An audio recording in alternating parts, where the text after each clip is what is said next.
What's your happiest memory, Miller? My Waynes were born, you were born. That was one of my happiest memories. And then Brendan was born next. I always laugh about our Brendan's birth. I went up to the nursery to see him. And this nurse said to me, "Who owns the giant?" He was £10. Same as Gavin, £10 for. Rachel was £10 as well. That's She right. was, and Kathy was a sharp woman, you know, she was. Be on the lookout. So what other happy memories do you have from your childhood? My grandchildren as well. Hey, what do we hear, Mary? What comes to mind, Mary, when you... Everything, because there was a lot of grief, of course. I say and I believe this, we had nothing and we had everything. And now they've got everything and they've got nothing. That's a very good phrase. It is, because you think about it, the young people today, they're not going about with a happy smile on their face, No. are they? No. And they've got this in their bag and that in their pocket and that and that. Very good. If they had been brought up in Macravan and he didn't wear shoes to school to, you know, to keep them from having to go to the shoemaker and What springs to mind if I said to you your top 3 memories from your childhood? oh God, I've got so many. They're at least 20, if not more years old. Mostly with God rest Mammy and Run out of them, for God's sake.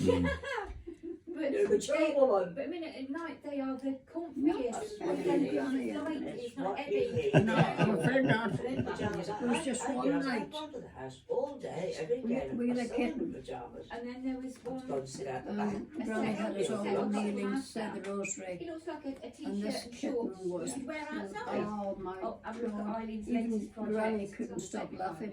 She says, oh, I think we'll leave it for tonight, eh? Because she knew she couldn't stop laughing herself. And who had the kitten? You kids or your mummy?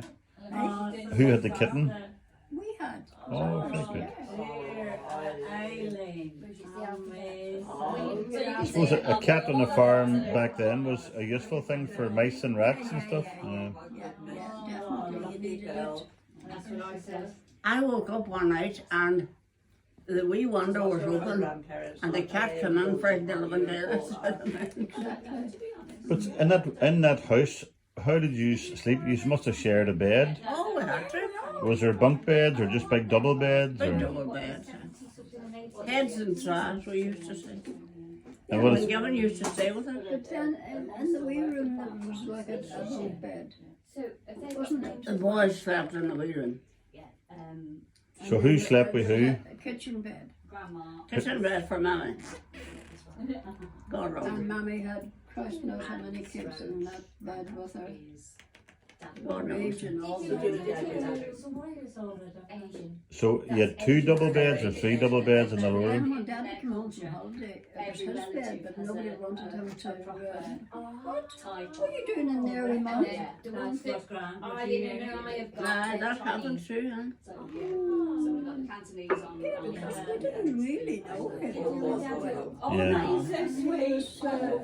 You know, commandeering Mammy's conversation, everything. She's growing up with a London accent. There was one memory that I have. Mammy knew the Conways and they were very poor. And she was always good to them because Anne had TB and she needed all the dressings done on her back. And Mammy would always went over and done it. But they had no clock. Imagine in your house you had no clock. No clock. And so Daddy had bought a clock. And Mammy had the big clock. So she took the wee clock, the wee alarm clock over and gave it to the Conways. And then Granny, of course, went telltale Granny, told Daddy. And then I remember Mammy saying to Jimmy, what would I do with 2 clocks? Great story, eh? What would I do with Granny I use that story now for like 2 TVs, 2 cars, 2 houses, 2 homes. We only need the 1 bed. And I was the man that had all the gadgets and whatnot, but literally now it's a simpler life's a better life, isn't it, Mary? What would I need with 2 clocks? Great story. absolutely. Damn it, Mary wants me to come over sometime. Will you take me over again sometime? What? You can come over next week if you want. Oh, that's Yeah, that's what I'm fine. saying. She can stay for a couple of months. Oh, as often That's as you what I want. mean. Make sure she has no hospital appointments, no doctor's appointments. You know, Aye, nothing that she would need to go back home for. not a problem. So she can stay for See, a couple of months. If we give you a few pound, would you keep her? Yes. Answer to that, definitely. What sort of money? What are we talking? No, dear. No, 50p I'd keep your mum for for nothing. free. I'd For keep her free. For nothing. Isn't that great? No. Because this is one lady, she was just like Mommy. You know, she'd give away everything. She would. She'd hold her breath if she thought somebody needed it. Absolutely. But then that was Mammy. Typical Mammy. Like as she said, what would I do with 2 clocks? What a great! Everything you need to know about Granny is in that phrase. Absolutely. What would I need with 2 clocks? What would I need with 2 clocks? And Mammy had been in Boston and knew quite about medical matters and was good to everybody that was sick or anything like that. Oh, yes. I mean, Do you think because she worked in a hospital per se that had that any influence on you being nurses and stuff like I that? or- think so. No, because Auntie May was a nurse. You see. Oh, there you go. Right, Auntie May was a trained nurse. that's interesting. And she's the one that sent you all the nice clothes. And Mammy might have, but Mammy came home after 4 years Who was even telling me and met Daddy. That's right, yeah. And then came home 4 years later to marry him and take him back to Boston. Oh, so they had a long romance for 4 years then. And Very good.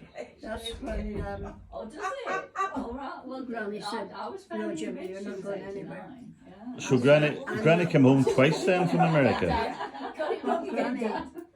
Granny said, "You're not going anywhere because I'm not well." Jesus, she lived to be nearly 100. That's right, yeah. Selfish man. Okay. I think she grew up with all the brothers, and I don't think they really loved She her. didn't care about her. Because she was a tough, Uncle Charlie was lovely, and so was Uncle John. But Granny wasn't, what's the word I'm looking for? Doesn't matter anyway. And She had no tender feelings. Well, thinking of happier memories, right? So you have plenty of your mammy. Oh, yes. Still waited on. And Times without I her. don't know of anybody who ever harbored any hard feelings Against Mammy. against Mammy. You couldn't. No. She was just an angel. In fact, that an angel's a good word for her. You know. When Mammy died in Glasgow, you were there at the time, and you had the burden of telling everybody, telling Daddy and bringing us and so Just on. that, you see, I blame myself later on because if I hadn't brought her to Glasgow, maybe she wouldn't have died. But she was an But ambassador to help. sure, but you brought her to Glasgow to help her health.